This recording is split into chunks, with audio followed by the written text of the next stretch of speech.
Finally techno Spark 20 pro স্মার্টফোনটা official ভাবে বাংলাদেশে চলে এসেছে। তার পাশাপাশি রিয়েলমির পক্ষ থেকে তাদের নোট 50 ফোনটা মাত্র 12 থেকে 13,000 টাকায় লঞ্চ করতে যাচ্ছে রিয়েলমি বাংলাদেশে। এবং রিয়েলমি 12 প্লাস ফোনটা হবে এমন একটা স্মার্টফোন যেটা কিনা 20,000 টাকার মধ্যে বেস্ট ক্যামেরা এবং পারফরমেন্স অফার করবে। So hey guys, Shanto here. First of all Tecno Spark 20 pro plus ফোনটা সম্পর্কে জানাচ্ছি। এই ফোনটা কেমন প্রাইসে বাংলাদেশে চলে আসলো, তবে তার আগে এক নজরে ফোনটার সব ধরনের স্পেসিফিকেশন কুইকলি জানিয়ে দিচ্ছি।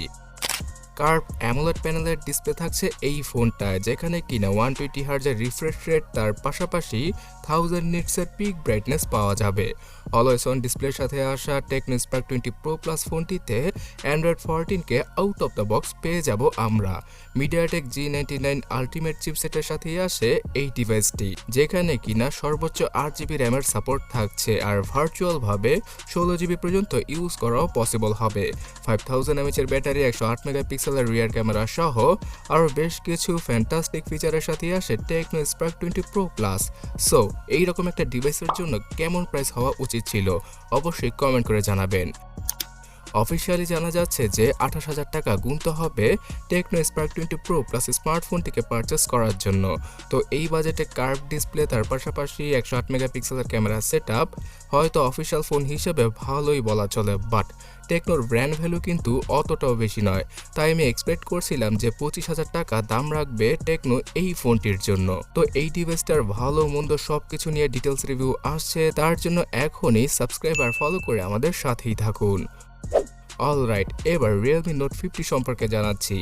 এই ডিভাইসটা অবিকল রিয়েলমি C51 এর একটা রিব্র্যান্ডেড ভার্সন। আর রিয়েলমি C51 ডিভাইসটা এর আগে বাংলাদেশে 13,000 টাকায় পাওয়া যেত অথবা পাওয়া যাচ্ছে। সো এখন কথা হচ্ছে গিয়ে রিয়েলমি নোট 50 ফোনটা কেমন প্রাইসে পাওয়া যাবে। আশা করা যাচ্ছে এই ডিভাইসটা 12,000 টাকায় আসতে পারে, অথবা এই ডিভাইসটার 128GB ভেরিয়েন্টটা 14-15,000 টাকায় লঞ্চ করবে রিয়েলমি।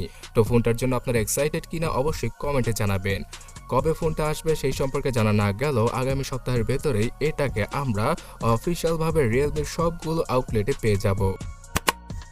অলরাইট, এবার জানা যাক Redmi A3 সম্পর্কে। এই ডিভাইসটা অলরেডি ইন্টারন্যাশনাল মার্কেটে লঞ্চ হয়ে গেছে। সো এখন বাংলাদেশের মার্কেটেও 10 থেকে 13,000 টাকার মধ্যে এই ডিভাইসটার 3 থেকে 6GB র্যামের ভেরিয়েন্টকে আমরা দেখতে পেতে পারি। ফোনটার পেছনের ডিজাইনটা দেখে মনে হয় যে এটা একটা ক্যামেরার সেগমেন্টের স্মার্টফোন, বাট পেছনে শুধুমাত্র 8 মেগাপিক্সেলের রিয়ার ক্যামেরা রয়েছে। সামনে পাওয়া যাবে 5 মেগাপিক্সেলের সেলফি। এছাড়া মিডিয়াটেক G36 চিপসেটের সাথে আসা এই ডিভাইসটাতে HD+ রেজুলেশনের 6.71 ইঞ্চির ডিসপ্লেকে ইউজ করেছে শাওমি। সো এইরকম একটা নর্মাল স্মার্টফোনের 3GB র্যামের ভেরিয়েন্টটা যদি 10,000 টাকায় আসে, তাহলে টেকনো, ইনফিনিক্স অথবা আইটেলকে বাদ দিয়ে হয়তো এই ডিভাইসটা অনেকেই পারচেস করতে চাইবেন। কি বলেন আপনারা? অবশ্যই কমেন্ট করে জানাবেন।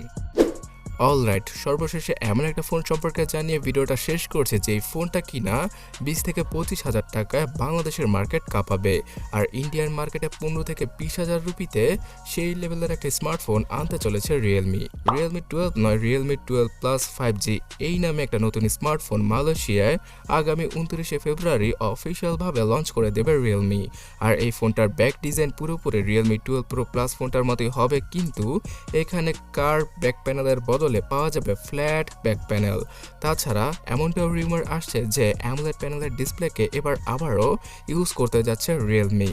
তাছাড়া Dimensity 7050 মতো একটা চিপসেট পাওয়া যাবে এখানে, যেই চিপসেটটা কিনা এর আগে রিয়েলমি 11 প্রো প্লাস স্মার্টফোনে ইউজ করা হয়েছিল। তো পারফরমেন্সের দিক দিয়ে আসলে অস্থির লেভেলের হতে চলেছে রিয়েলমি 12 প্লাস 5G স্মার্টফোনটি। আর হ্যাঁ, এই ফোনটার পেছনের ক্যামেরাতে OIS এর ফিচারও নাকি দিয়ে দেবে তারা। এমনটা করলে তো আসলেই ক্যামেরার পাশাপাশি অস্থির লেভেলের পারফরমেন্সের জন্য এই ডিভাইসটা একটা কিলার লেভেলের ডিভাইস হতে চলেছে, কিন্তু প্রাইসটা নাগালে থাকলেই হয়, এই আর কি।